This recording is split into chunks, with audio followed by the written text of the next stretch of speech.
Hi everyone, it's lovely to be here. My name's Sally Eberhardt and I am author of Pain-Free Networking for Introverts. Now, a few of you have met me or heard me talk before, so I thought I'd do something just a little bit different today. And we're going to talk about the anatomy of a non-fiction book. And that way you can get a little bit of an insider's look at just how a non-fiction book is structured. So, obviously we start with the cover and the title.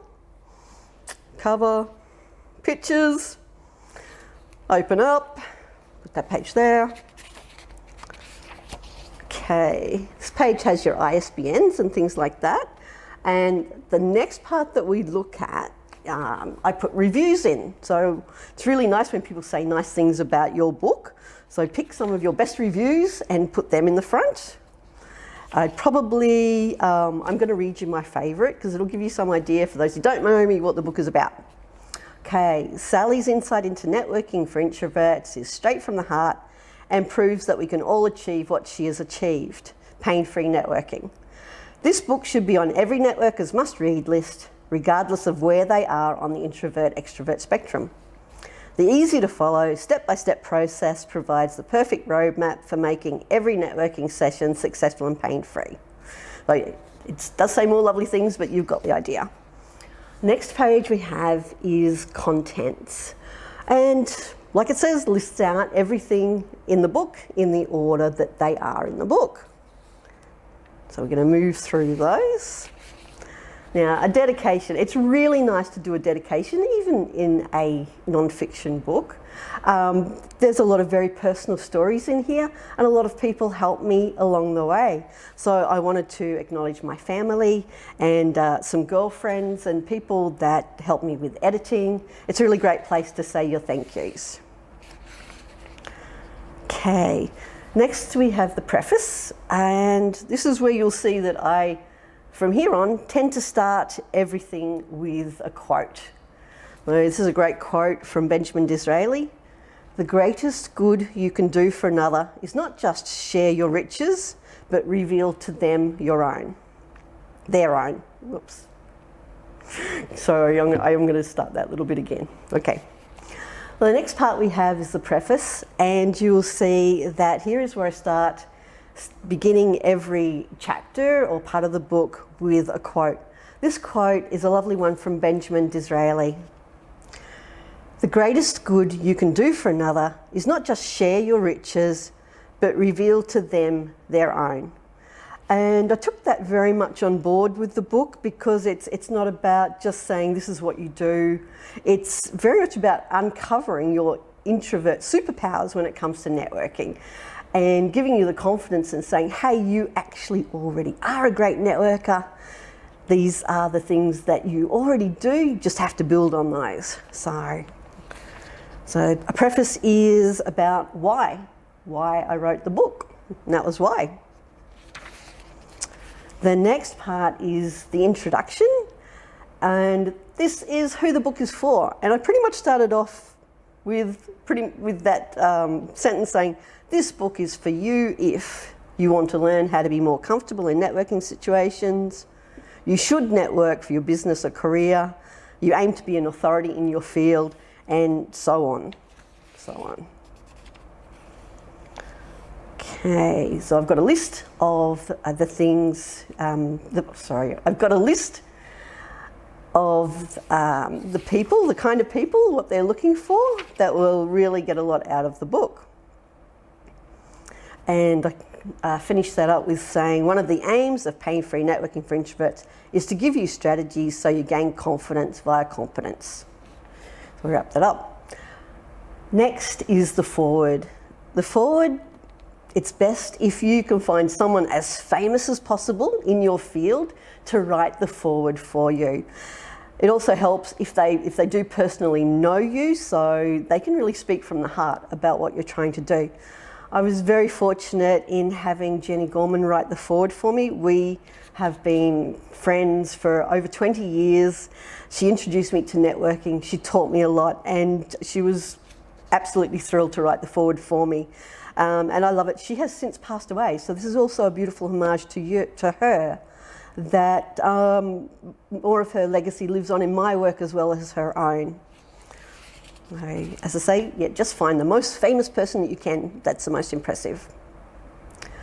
Okay, now next I do have a disclaimer. Not everyone will need this, but I wanted to say to people to keep in mind that while I've made every effort to ensure that the information in this book is correct, and as factual as my own experience and considerable research can make it, I don't assume that I know everything. And I also change names to protect the privacy of some individuals. You might like to think about that. In some stories, there's a lot of personal stories in here. And also keep in mind that I'm not a doctor or a psychologist, that these are my own experiences plus research, and you should always do what is right for your own personal well-being. Okay, chapter 1. Now, being non-fiction, I've decided to start and a non-fiction where I really want people to not just read the book, but to use the book, to learn from the book and implement what they use. So my first chapter is before we start, where are we starting from? And it's a self-evaluation quiz. So we have a quiz with the answers, just to give a rating on each of these traits. I think I'm going to start that again. Okay. So in chapter 1 is before we start, where are we starting from? I thought it was really important that with the purpose of the book being that people learn and implement these things, that they know where they're starting from, so they can go through the book, learn lots of things, implement those, and actually at the end we do the quiz again so that they can see how much they've learnt. The quiz also helps people identify the areas that they need to do more work in. So just as an example, we get people to self-evaluate on a scale of 1 to 5 where they are now. So first one is, I know what being an introvert means. And you just circle a number on a scale from 1 to 5, 1 being not at all like me, through to 5 is exactly like me. So we pick out details like, I understand that networking is not about selling. I'm able to protect my energy levels while networking. So people can rate themselves on all those things, and at the end, there's 20 questions, doesn't take long to get through. Just add up that score, put that in a little box in the front of the book, and as they work their way through the book, finally get to the end, they can do this quiz again and expect a better score, especially if they have actually implemented the things we advise them to implement. Okay. I've also added into the quiz how to use this book, and it's really just encouraging people. I have reflection and action at the end of every chapter, so that there are key things that you do implement that actually do make the changes. It's not really going to work that well if you just read it, don't do anything else. We want you to take action, that's where it is. I also have a little commitment page. It's just a little thing that says, I, such and such, printing your name, on this day, today's date, promise myself that I'll take my journey to pain-free networking seriously. I will read each chapter, I will do the exercise at the end of each chapter, and I will take action on at least one thing I've learned in each chapter. I am worth the effort. I deserve all the good things that networking will bring me. And you sign that. I just really want to encourage people to take this seriously. Networking has brought me the most wonderful things. Great friendships, great relationships, lots of business opportunities, travel, some of my writing jobs. It's brought me so many wonderful things that is what I want to share, the opportunities the networking brings. And it's why I encourage people to be good at it. Okay, so on to the second chapter. So you think you're an introvert. We won't go through all the chapters, but what we will do is get to the end. And that is, once again, as I said, the evaluation quiz, where you show some improvement. And then I have some links for you to connect with me. That's a really great thing to do. So I have connect with me on Facebook, on LinkedIn, on Twitter, by email, and my website. So I really encourage people to connect with me. So of course that's there. finish with a quote from myself. Networking, it's where relationships begin and opportunities abound. So that's my own quote. And last but certainly not least is the bibliography. Now, a bibliography shows that you have actually researched your topic, and also gives credit to the people who've gone before you, who've written articles that you've learnt from. So, please do a bibliography. And onto the back cover, which is pretty much advertising for your book. When someone picks this book up, they're going to look at the cover, they're going to have a little flick through, they're going to read the back. So on the back, put all the good things that your book will bring them. Give them the reasons why they should buy it and read it. So thank you very much for your time, and I look forward to seeing you soon. Thank you, Trish. Thank you, Sally. Oh, that cracked me up. I think you had the raw file. It was not edited. Anyway, that was me. Thank you to Moreton Bay Regional Libraries for providing that. Hilarious issue. I simply had to show what was given to me, and my apologies for that little hitch at the beginning. That's so funny. That's no, it shows it's real, doesn't it? Sally, yeah. I wanted to firstly thank you for sharing that, and that whole process of writing a book and the process of presenting a book. I want to raise with the three of our guest authors in a little moment. But there is one thing that I would like you to expand on now, and that's that quote from your book. And it is what you have just done in that video, is connect with us with an open mind and an attitude of service. Would you just like to talk about that for a little bit? Yeah, absolutely. I think my book is 1/3 mindset and 2/3 how-to. So I just thought it was really important to tell people that what networking really is, and that it's not just shoving your business card at someone and wanting something from them, and that it's about giving. It's about being of service, as you've said. And if you always come at it from that attitude, that was one of the main ways that I got over being shy, was forgetting about myself and thinking, what can I do for this person? You know, I want to get to know them, find out what they need. How can I help them? If I can't help them, put them in touch with someone who can. So yeah, the book very much is about being of service, and I wrote it to share a journey that I'd been on to make other people's journey easier. I wish I'd had that book 20, 30 years ago. And it certainly is a wonderful book, and it's there's a lot of excellent advice there. And I think that whole thing that you talk about right at the end of your book on tips for success on social media is particularly relevant for us today, where that's one of the things you point, that an attitude of service and helping others, an open mind, a positive attitude, a willingness to listen, and a determination to learn, those are strategies that are essential for effective communication. Would you agree? That's right. Yes. And they work online just as well as they do in person. And in fact, probably even more important, because what we lack is that ability to be able to have that human interaction, that ability to be able to see, well, how are each of you reacting? How are each of you feeling? There are little cues that all of us use when we're with people, that, you know, body movement, people crossing their arms across their chest and saying, yes, nope. Yes. Yeah, are there any... they're not the same on Zoom. It's just not the same. We're not the same posture to start with. It's certainly quite different, especially when I've got the Moreton Bay out the back of me. Yeah.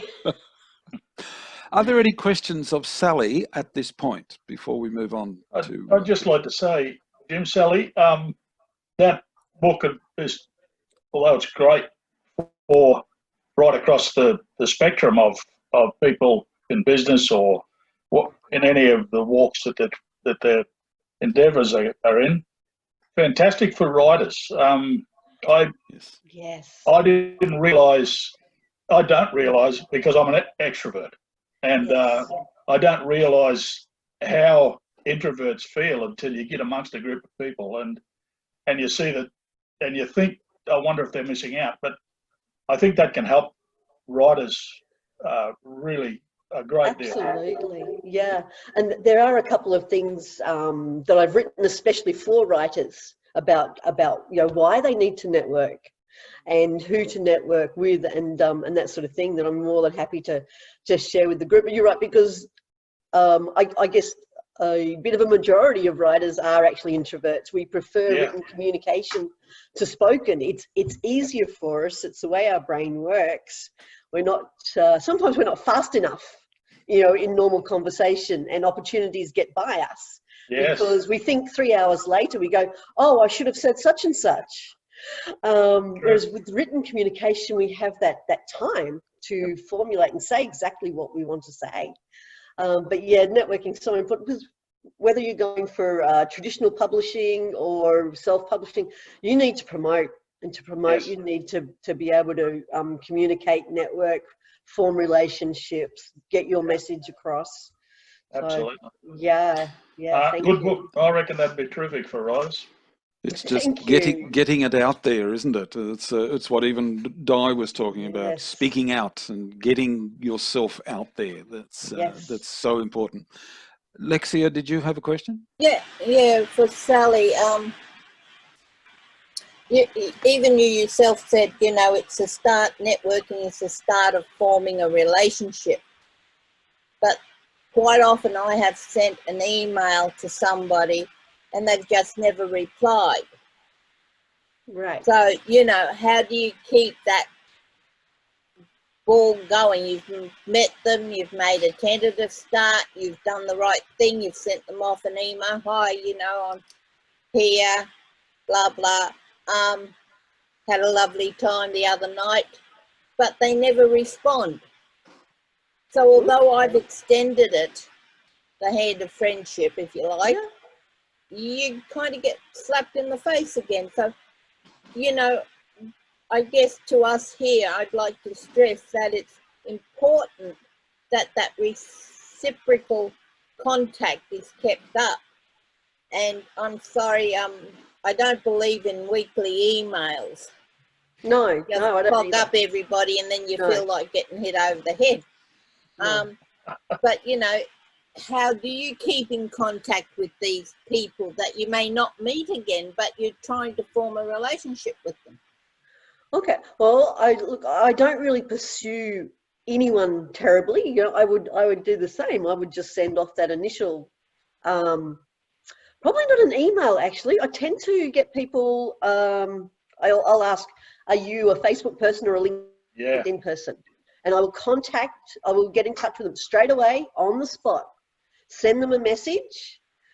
So yeah, connect with them on either, as I say, LinkedIn or Facebook. Send a message straight away on that platform, giving a little bit of information like, so it was so great to meet you at the Redcliffe Writers Open Mic Night. Wish you all the best with your project. Keep in touch. Just something about that you have met them and you know what they're doing, that you've had a conversation. And from there, if they respond, look great. And I had very fortunate, I have a pretty good memory. So if I see something, it might be an article, it might be a little Facebook post, anything at all that reminds me of that person, I'll then send it to them via that messenger, and sort of say, hey, thought you might be interested in this, and I'll send it. And I don't worry about getting a response. It's amazing, and make sure you're on social media a fair bit, because you don't know who's watching, you don't know who's following you. And I'm always amazed that someone that I've never seen like a thing of mine can come up to me when they meet me and tell me what I've been doing. So yeah, so stay on there, and it is a way of keeping in touch, but you're not going to know it. Yeah. It's relying on Connect on the people to spot. listen as well, isn't it? Yes. And listen effectively. It's the two sides to communication. Are there any other questions or comments of Sally before we move on to Trish? Yes, Sally. Yeah, David. hi. Hi, David. Hey. Well, it does sound a very interesting book, and from one introvert to another. Where would you go about getting a copy? Is it go to your Yeah, website sure. or the?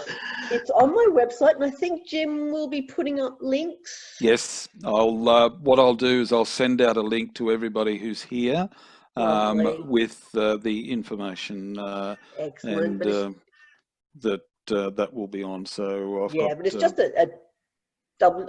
just at sallyeberhardt.com. You'll find it on there. On there, David. That's great. And also, Thanks, Lexi Sally. did ask Got it. thank you. Thanks. Lexi did ask a question about the Yes. cover image. Yeah. Yep. Okay. Now I chose it because the introvert part in the kaboom sort of space, I saw was before I'd published the book. I think it was at the Redcliffe Kite Festival. I saw a guy, he had introvert across his chest with this sort of kapow thing, like it was a superhero thing. And I asked him, can I take a photograph of that? So that was where I got the idea of that, because I wanted to show that introverts have superpowers. And that's very much, I didn't want me on there. I wanted a sort of attractive but geeky looking girl. And she is doing a bit of the Superman thing, only instead of showing she's Superman, she's proudly showing that she's an introvert, because introverts have superpowers. So that's how that image came about. Yeah. Excellent. I don't think there's any other questions in chat. I haven't seen any. Renee, can you see any at all? Or I don't think there are any. Seen any? Okay, Just a lot that's what I thought. Great work, Sally. I'm a little conscious of time, so we'll move straight on to Trish, and then I'd like to bring all three authors together and just focus on one issue that I want to raise right at the end. So, Trish, we're about to share your screen. Let's hope I get it right this time.